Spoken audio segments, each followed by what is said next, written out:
So we had an engineer go out and look at the end of the pier where the damage was sustained, and it looks like he recommended that we close the pier from bent 57, which is about 4 bents back from the end of the pier. And a bent is a row of pilings. So basically 4 rows back from the end of the pier is where he recommended closing public access. The rest of the pier is in good shape and will be open to the public and it is safe.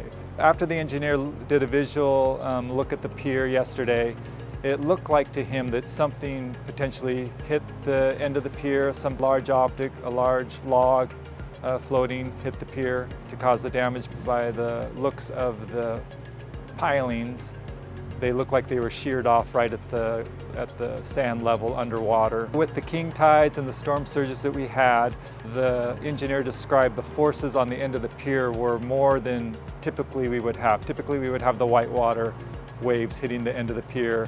During these storm conditions, we have the blue water with the highest forces hitting the pier. And if there is an object or floating log with that force, that could cause severe damage. The next steps that happen are we will do a full assessment of the pier with an engineer.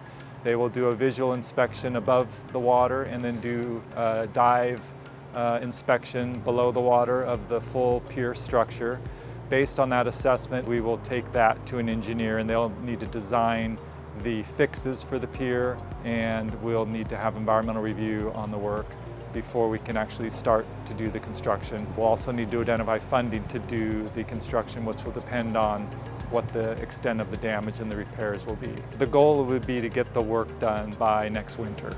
County staff is working to address the damage to the pier and to keep it open for safe public access. We know it's an important amenity and attraction to Cayucos and the visitors of the county, and we want to make sure that it's safe and open to all.